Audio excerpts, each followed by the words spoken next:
Okay, this is looking at how to do the type of energy profile diagrams that you get in exams. This is the 2011 exam.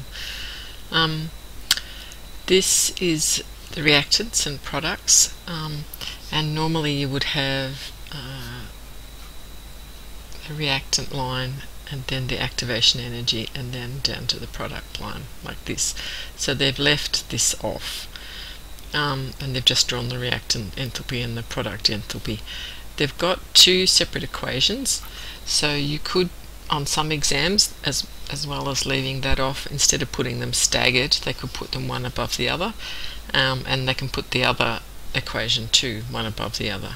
So this time they've kind of staggered them, but they could all be one on top of the other.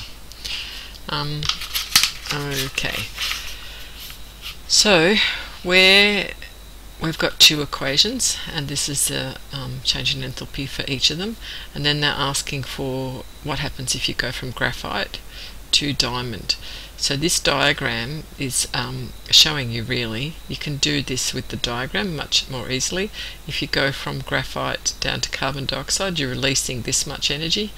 If you go from diamond down to carbon dioxide, diamond here to carbon dioxide, then you're also releasing this much energy. But if you go from graphite here, that's what we're trying to find, graphite, up to diamond, then you take in, because the products have got more energy than the reactants, you take in, obviously the difference between them is 2, so you can see there's going to be plus 2. Okay, so if you don't have a diagram, if you're just given these equations, you need to be able to do it with the equations. It's like simultaneous equations in maths. So we've got graphite here as a reactant, which is what we want, but we need diamond as a product, and in this case diamond is a reactant. So we have to flip this equation over. So we've got our graphite, which is in the right spot as a reactant, plus oxygen, carbon dioxide, and the question's asking what the change in enthalpy is, so we're going to have to put these two equations together and get the change in enthalpy. So this equation is going to be reversed so that we have our diamond as a product,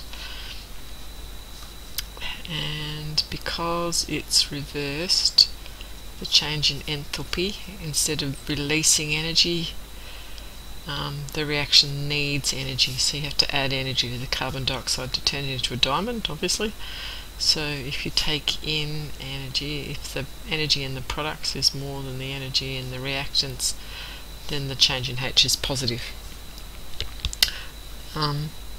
So if we put these two equations together, then we're going to have our graphite plus our oxygen plus carbon dioxide, so all the reactants together, and carbon dioxide plus diamond plus oxygen, and you can see these will cancel out and you're just left with what we're trying to achieve here, the graphite and the diamond. So when you add these two together as well, you've got negative 93 kilojoules. Am I off the page? Nearly. Negative 93 kilojoules, positive 395 and 393. When you add them together, you're going to get positive 2 kilojoules, which is what you could see was going to happen there. So the options on the exam would be B. Okay, so it's easy to see with this particular one that we're going from here to here. If you were to draw a proper diagram, you'd need your activation energy. That looks really weird.